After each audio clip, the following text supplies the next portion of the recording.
Jadi, apa langkah selanjutnya dari Partai Golkar selepas pertemuan dengan PKS kemarin? Untuk membahasnya sudah bergabung bersama kami lewat sambungan dalam jaringan Ketua DPP Partai Golkar Tubagus Aceh Hasan Syazili. Assalamualaikum, Kang Aceh, apa kabar, Kang?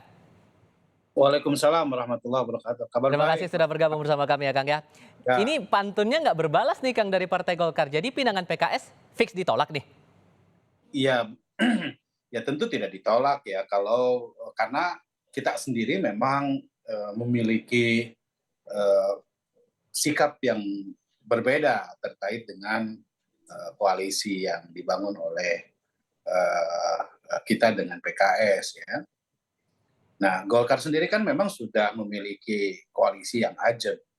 Kita sudah memiliki koalisi Indonesia Bersatu yang terdiri atas Golkar, PAN, dan P3.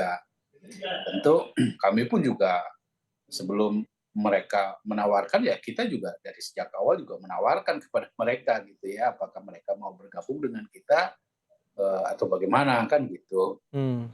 Nah, jadi dan Golkar sendiri secara partai politik kita telah memiliki keputusan yang jelas bahwa kita memiliki calon presiden yaitu Bapak Erlangga Hartarto untuk tahun 2024 dan untuk menjadikan Pak Erlangga sebagai calon presiden ini kan kita membangun koalisi bersama dengan dua partai politik lainnya yaitu PAN dan P3 gitu. Nah, Hmm. ketika kemarin PKS bersilaturahmi ke kantor kami, tentu kami menyambutnya dengan baik ya, untuk bertukar pikiran, bersilaturahmi, membahas tentang beberapa agenda-agenda penting menghadapi pemilu. Walaupun tentu kita masing-masing sudah punya sikap politik yang jelas, tetapi ada beberapa isu politik yang kita sama ya. Hmm. Jadi walaupun misalnya soal koalisi kita saat ini masih berbeda gitu dan mudah-mudahan nanti ke depan bisa sama gitu.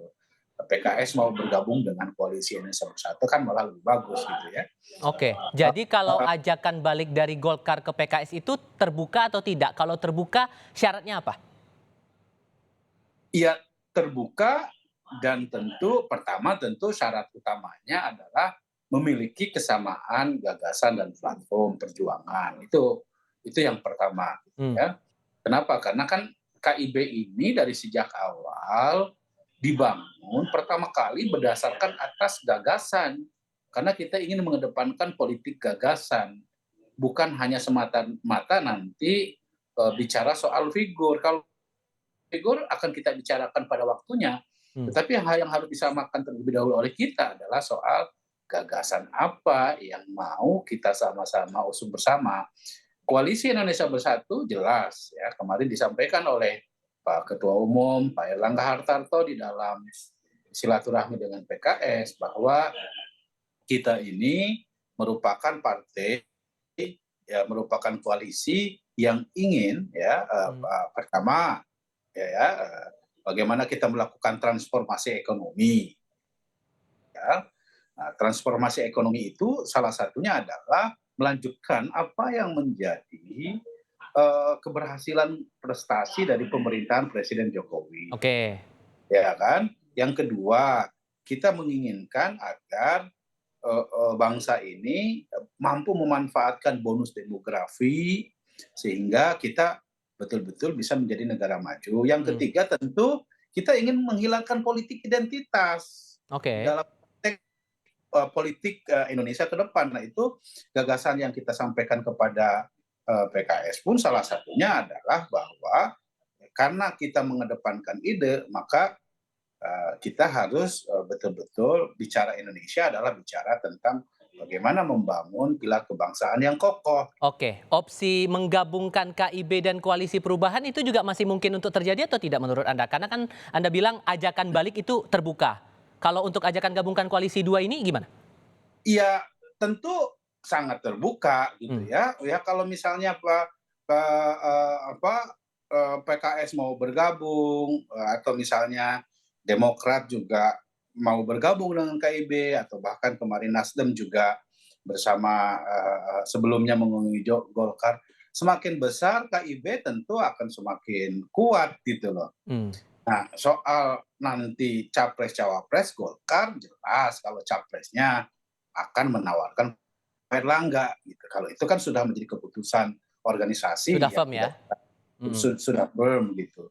Jadi intinya bahwa tapi kan kita tahu juga kami beserta dengan termasuk dengan teman-teman yang katanya koalisi perubahan kan kami juga memiliki gagasan yang sama soal sistem pemilu terbuka Nah, gitu loh. Itu juga yang menjadi pembahasan di dalam silaturahmi yang kemarin.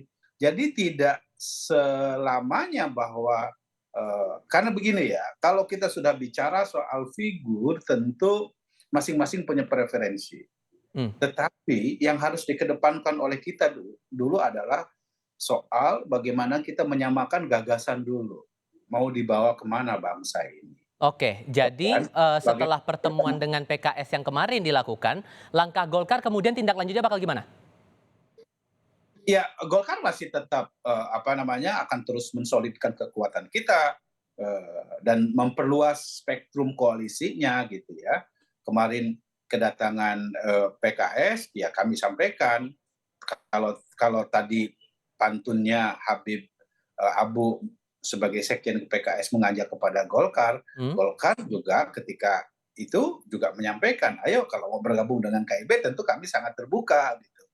Nah, karena masing-masing hingga saat ini masih memiliki pandangan dan prinsip politik yang berbeda dalam konteks koalisi, ya tentu kita hargai. Gitu.